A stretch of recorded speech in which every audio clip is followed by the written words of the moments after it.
มันไปเห็ดปวกโอ้ยชมเนาะเบิ่งคอเลยกูอ๋อใส่ทำเป็นทำปูมือหนึ่งหลอกถ้าเป็นเสาปูนเขาสิเฮ็ดเฮือนใหม่ก็ได้บ่เพราะเสาไม้อันเสาปูนเนี่ยมันต้องเป็นเสาตออ๋อเนาะนี่ใหญ่สุดใหญ่สุดในทีมบ่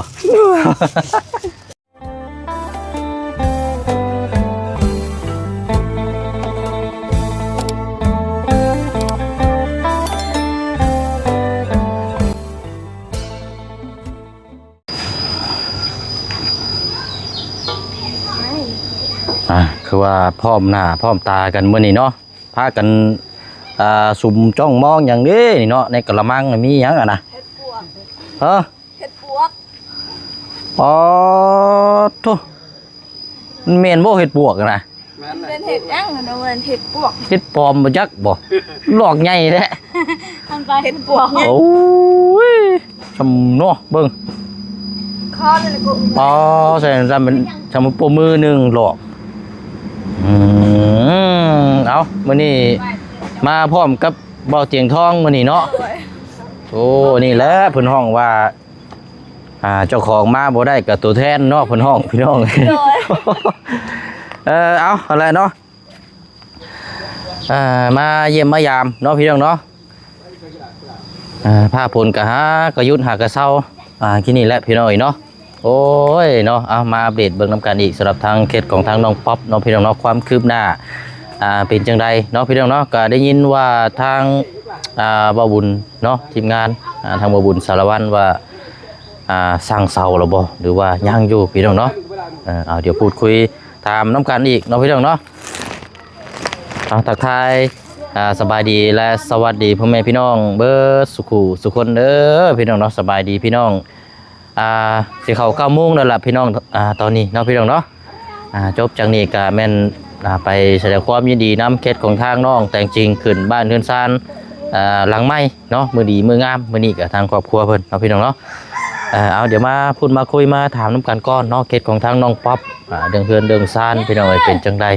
เพราะว่าผู้เชี่ยวก็ยังบ่ทันได้ยังถามจังเทื่อเนาะพี่น้องเนาะแต่ก็ยังบ่ทันได้ฮู้จักว่าที่มาที่ไปนี่เป็นจังใดเนาะมีหยังแน่ในตอนนี้เนาะโอ้ยเอาเบิ่งกันก่อน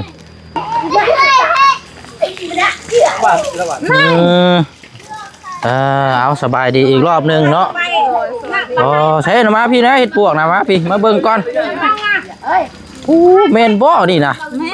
ของแท้บ่อนี่นะของแท้เห็ดปวกใหญ่อ๋อไปหานี่นะน้าเบาแบบไปสวนแล้วเพิ่นเอาเพิ่นเห็นแถวสวนเพิ่นห้วยสิบ่มีอีกบ่เบิดละบ่ฮู้ยังมีอีกอยู่บ่ยังไปหาสิไปหาอีกโอ้หลอกใหญ่เลยนี่ว่าจับให้อ่านในเบิ่งพี่น้อยหลอกใหญ่แห้งรอเห็ดปวกอะไรเนาะแต่ว่ามันบานแล้วนี่เนาะมันเท่าแล้วบ่เท่าพอดีแล้วกันมันออกอีกใหญ่กว่านี้นะนี่หลอกในงามแห้งโดยโอ้เอาไปหาอีกเด้อโดยได้ลายไปห้อยขายรู้ได้300,000พุ่มจักนี่บ่ฮอดเนาะเอาดีแล้วเดี๋ยวไปแกงเนาะโดยแกงให้อยู่ให้กินนี่ดอกเดียวนี่ก็ต้องมีหมู่มันอีกอยู่แล้วนี่ไปหาอีกนี่ฝนตกแล้วมันฮอดแบบนี้นี่แม่นโอ้เนาะเอาเฮ็ดนี่ได้กินเนี่ยนี่นะแกงบ่โดยแกงพัดทอดเนาะ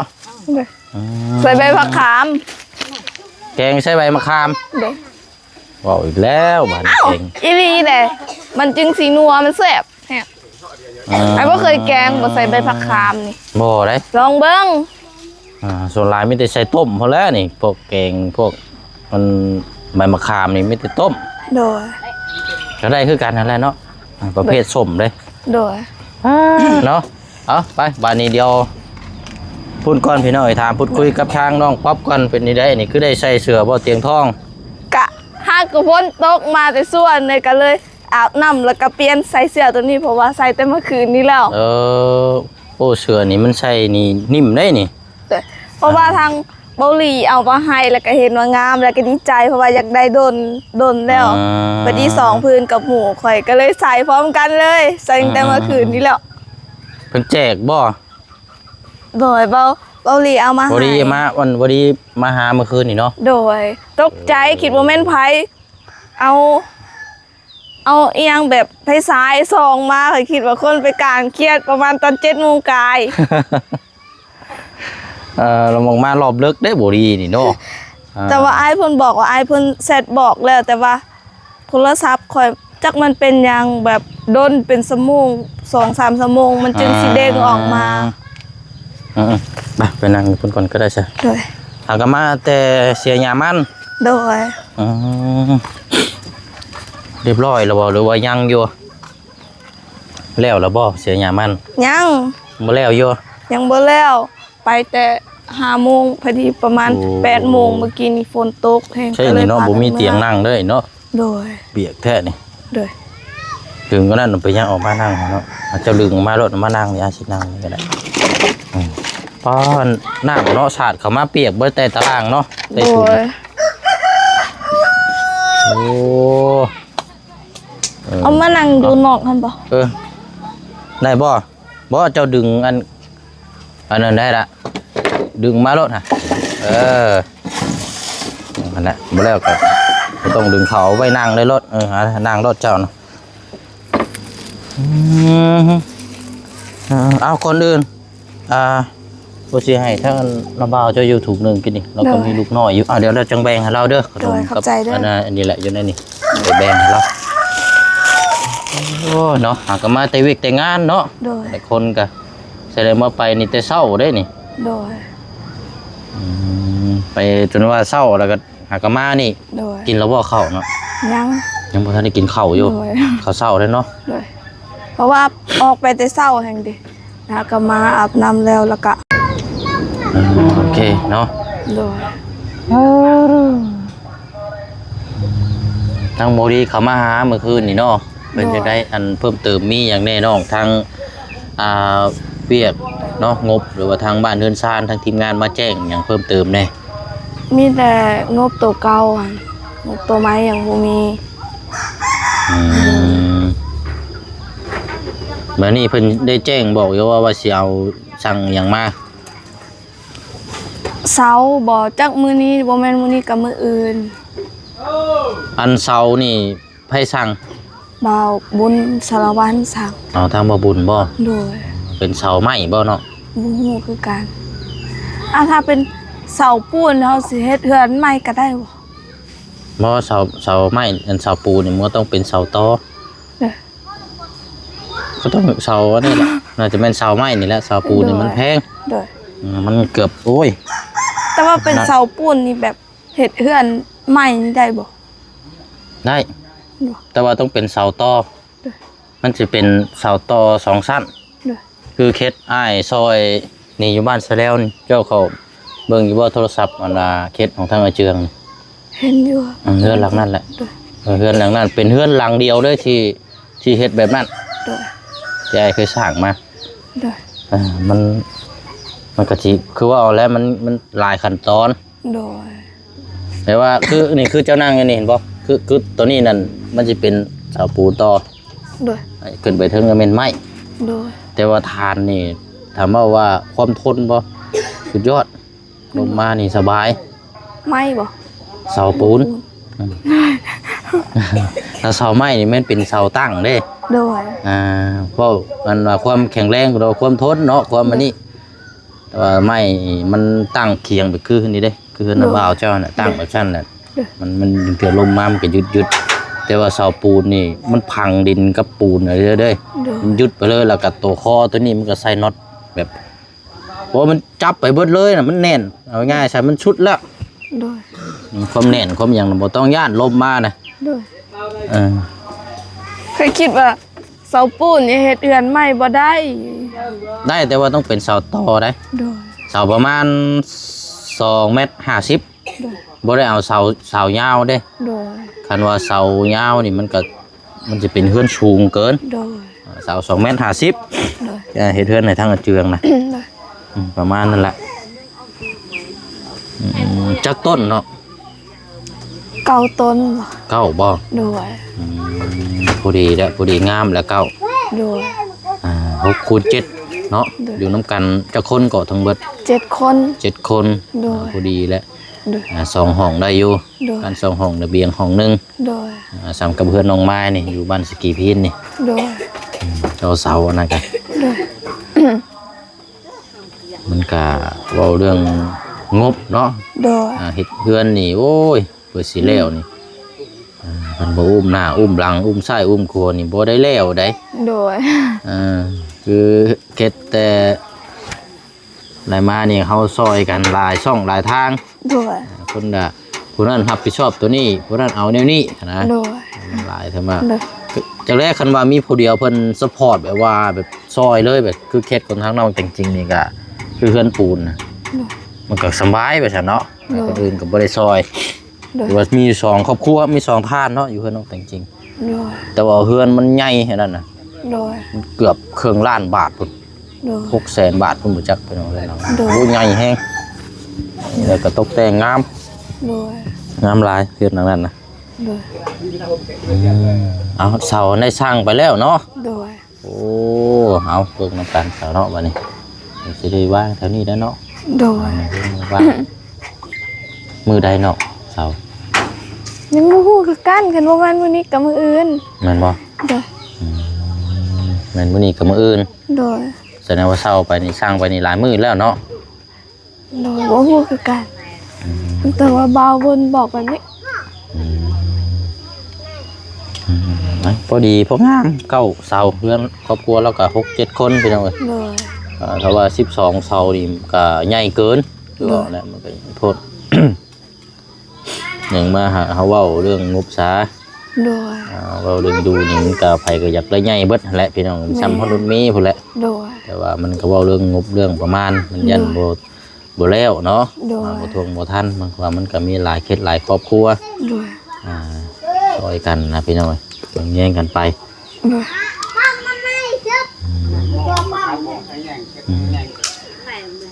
ช่วงนี้ได้อันงานบ่ได้ไปแล้วบ่เนาะ บ่ได้ไปมีแต่ไปเสียยานำแม่ เอ้าตอนน่ะน้องคนที่ว่าเจ้าสอนน่ะว่าเพิ่นไปเฮ็ดตอนนี้น่ะ โดย ไม่ เมื่อ ได้ วาน เสียไม่ได้เสียหญ้ามันแล้วก็กลับมาเบิ่งหน้าเวียกงานนี่นำเนาะ โดย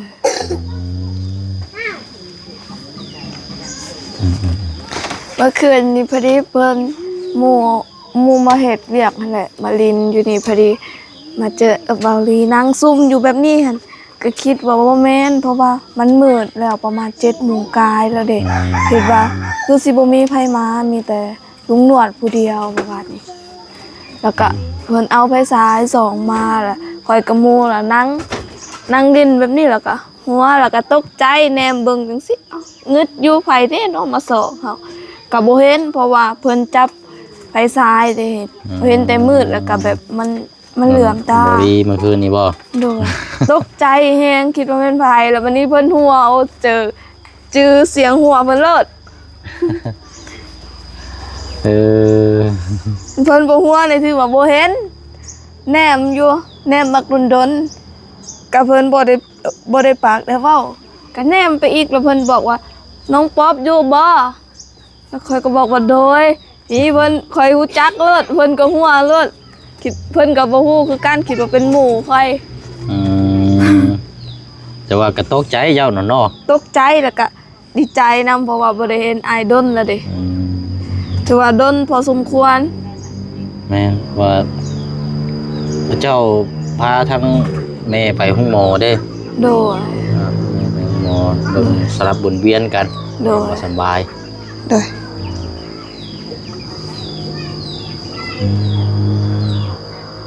เนาะเอาละเนาะก็น้ำการดินก็ช่วงสิแน่นน่ะมั้งบ่เนาะ โดยแน่นแล้วเพราะว่าฝนตกหลายเทื่อแล้วเด้ อันหลอกไผ่ยังจะไปมัดตั้งยังอันเนี้ยนะ ดอกไฟธรรมดานี่แหละ มัดให้มันอันนี้บ่ โดย เจาะอันเวลาเฮาเสียบให้มันหุ่งมันหยังไปสิบ่เนาะ ให้บ่แจ๊ก ผู้บ่หาเนี่ยพกแนวหยังเลย โอ้คือกันแม่เป็นคนปักไปเฮาบ่ บ่บากมันดูมันเป็น นั่นน้ำมันเข้ามันบ่ช็อตบ่ บ่ฮู้กัน โอ้ยมันแตกต่ำเลยจักหน่อยมันว่าโอ้ยแม่นหยังสิว่าอีกเด้ แม่เดี๋ยวสิบอกหน้าบ่าวให้เฮ็ดให้ ไปชั้นบ่ได้เด้ไปโล่งๆไปชั้นน่ะ โดย เอากันไว้หาแนวปลุกหยังนำ โดย น้ำซึมเข้าไปไฟมันกระเสไม่แน่ได้ โดย มันบ่คือสายไฟใหญ่กับสายน้อยได้มันระบบมันบ่ได้คือกันเด้ โดย สายไฟใหญ่นี่รั่วนี่ก็ยังธรรมดาอยู่เด้มันอยู่เทิงหัว พอได้โทรศัพท์แม่มัน สบายแล้วเราเนาะได้เห็ดปวกเต็มอันกระมังเนาะ โดย ขูดนั่งขูดบ่ตู้ โดย กินบ่คือขายฮะ บ่ฮู้คือกัน ว่าสิสวนแม่ไปหาอยู่ โอ้ไปลองมาแม่มองใดเคยเอาเนาะ โดยแต่ว่าเฮ็ดแบบนี้หั่นมันสิบ่ค่อยมีหลาย หายากบ่ค่อยแทบจะบ่ค่อยมีดอกเห็ด แม่ เป็น นแบบเคนเฮ็ดโตเฮ็ดพวกกันแต่แบบมันใส่พันธุ์น้อยหันคันแบบมันออกมาเฮาได้แล้วประมาณ3นี้หันถือว่าหลายแล้วออกคันเฮาไปหาต้องเห็นแต่ว่าเฮ็ดอันนี้บางมือก็บ่เห็นมันหายากอีหลี อืม เฮาหาแบบก็บ่เห็น บ่มันบ่ค่อยออกเห็ดพวกนี้นะเห็ดปวก โดย ใหญ่นี่บ่คือ แม่ เห็ดปวกน้อย โดย แต่เห็ดปวกน้อยนี่มันออกหลาย โดยคันเฮ็ดพวกน้อยเฮาเห็นประมาณปงหนึงหรือว่า2ปงนี่ถือว่าเอาหาหัน อืม ได้เป็นแบบถือว่าได้หลายแฮงเป็นคุตะกี้ข่อยเห็น อืม ข่อยไปเอาน้ำแม่ข่อยป้าบักได้หลาย แต่ว่าเห็ดตัวนี้หันหายาก นี่นั่นแหละอ๋อเนาะโอ้ไปกินนี่ได้เด้เนาะ โดย บ่หลอกมันใหญ่เห็ดอันนี้เนาะ โดย มันว่าแล้วไปเอาหมองอันนี้บ่เสียหญ้ามันบ่ โดย อืม แถวดินแถวน้ำทะเลหั่น โอ้พอจังว่าหลอกใหญ่เนาะ โดย มันอยู่แถววันยังเกาะแม่น้ำยังเกาะ แม่น้ำทะเล น้ำ เป็นดินน้ำเซหั่นแหละ ดินน้ำเซแบบ โดย ดินทรายเนาะ โดย มันหลอกไง โดยแต่มันบ่ค่อยมีเอาไปหาก็บ่ค่อยมีแบบบังเอิญมีบังเอิญก็บ่มีข่อยก็บ่ฮู้คือกัน เจอด้วยความบังเอิญเนาะ โดย ต้องเราสิไล่แน่แหละ โดย เนาะเบิ่งเนาะไปหาอยู่หากิน ถ้าวัดไปหาอยู่วัดบ่มีบ่เจ้าแถวนี้ โดยบางเทื่อก็มีแต่ว่าบ่ค่อยได้คันเฮ็ดตัวน้อยๆคันมันออกเอาหาแบบมันบ่ยากแน่พอได้กิน แต่ว่าเฮ็ดพวกตัวใหญ่แบบนี้แบบมันบ่ค่อยออกบางเทื่อก็มีบางเทื่อก็บ่มีเฮาก็บ่ฮู้คือกัน แต่ว่าไปหาเบิ่งก่อนมีก็เอา อยู่หม่องนี่บ่มีเนาะ แต่ว่าหาเบิ่งก่อนบ่แน่ใจคือกัน โอ้ยากอยู่แล้วนี่เฮ็ดเบอร์ซินนี่ไอ้เคยหาอยู่ โดย บ่ค่อยมีดอก เอาอยู่บ้านอ้ายก็มีบ่ มี แต่มันบ่ค่อยได้แม่น บ่ บ่ ค่อยไล่เฮ็ดอันนี้นอกจากเฮ็ดน้อยนะ โดย หลายจังสิได้นํกัน แม่น แล้วเอาและนี่ก็นึ่งข้าวนึ่งน้ำอยู่นี่เนาะ โดย โอ้ยเปียกไปเลยเนาะ โดย อันนี้นึ่งแล้วบ่น้องนี่นึ่งข้าวแล้วบ่ หนึ่งแล้ว เบิ่งก็สิเปียกๆอยู่ดอกเนาะ โดยหนึ่งจะเศร้า อืม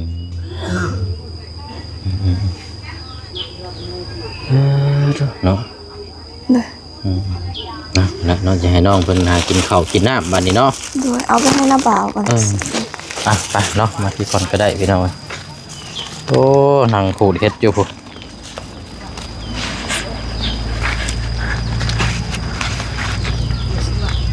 โอ้ใช้เฮ็ดน่ะอ๋อโธ่เต็มกาตาโอ้โธ่นี่ดอกงาม โดย เฮ็ดหยังกินได้บัดนี้เฮ็ดนี่ได้น่ะ จะขายเลย ฮะ จะขายจะได้น้ำมันเลย ขายบ่ เท่าไหรน่ะขายน่ะ มัน50นั่นแหละ 50บ่ หน่วยแหกมาให้อ้ายเราสะบ่ซะเนาะ เฮาสามารถเฮาสิซอยเจ้าเด้อเอาใส่ถุงให้เฮาอ่ะ ดอกดอก อันนี้ก็ไปยังป๊อบบิดบ่ถุงเจ้าเจ้าอันนี้เอาใส่มันก็ได้ โอ้ยเนาะ เย็น เจ้า แต่ว่าหลอกมันอยากใหญ่นั่นจังนั้นน่ะ ให้ เนาะ เขาล้างก่อน บ่น้องเดี๋ยว มันจะงาม เอาชิมล้างก็ได้ ไปเคาะอะไรอย่าง เห็นไอ้บอกกินเลยไอ้ใส่ตู้เย็นไว้ โอ้กินแล้วซื้อเมื่อไร บ่ หายยาก เมื่อวานนี่นะแม่เราก็สิเอารอมาแต่บ้านเพ่นน่ะบ่มีเฮ็ดขาย โดย อย่ามาออม วันนี้งามได้กันวันนี้เอาวันนี้ เนาะเจ้าบ่ได้หาเบิ่งอีกบ่อ้ายเบิดเท่านี้บ่ กูจักแล้วไปหาแต่จังหน่อย แต่ว่าเห็ดตัวนี้มันหายากหนู เนาะ มันบ่คือกับเห็ดตัวน้อย แม่นมันออกหน่อยเด้โอ้เนาะเอา นี่ใหญ่สุด ใหญ่สุดใน โดย ทีมบ่ ยังอยู่แต่ว่ามันยังบ่ทันบานเบิดเด้ บายแห้งนี่บ่ได้เลยเพิ่นนี่เนาะ โดย ดอกโดน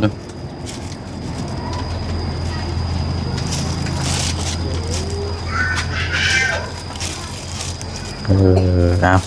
ไปหาอีกง่ายเด้อบุดดอกมีคนซอยมันสิกินบัดยันบ่มีเงินเติมน้ำมันบ่เงินเติมน้ำมันใช่บ่เจ้าว่าน่ะ ได้เงินเติมน้ำมันใช่บ่ นั่นแหละแวะจะไปชวนมือ อ๋อไปสวนมื้ออื่น แวะเนี่ยเสียยามัน อืม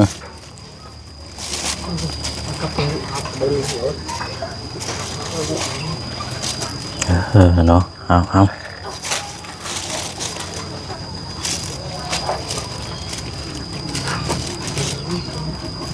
มันอยู่ในน้ำเส้นหลอกย้ายเห็ดเนาะ โดย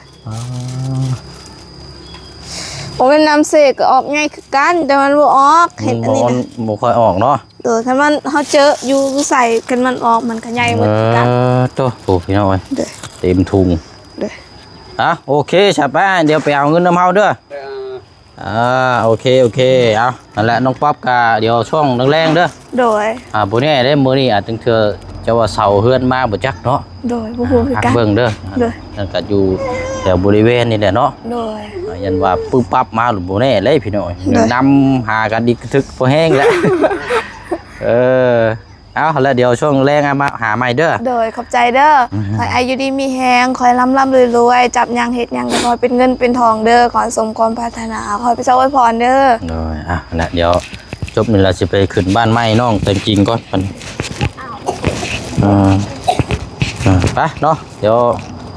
เอาเงินให้อ้ายเพิ่นก่อนพี่น้องเอ้ยซื้อเฮ็ดซอยเรากับเฮาก็อยากได้แหละปีนี้ได้กินประมาณหลอก2หลอกนี่แหละเมื่อบ้านบ่หันทางแม่น้องเปียวแกงใส่แกงหน่อไม้พี่น้องเอ้ยเนาะไปซื้อมาไว้ออมกินก่อนพี่น้องเรือนเนาะตรงสีเรียบร้อยเลยครับนี่พี่น้อง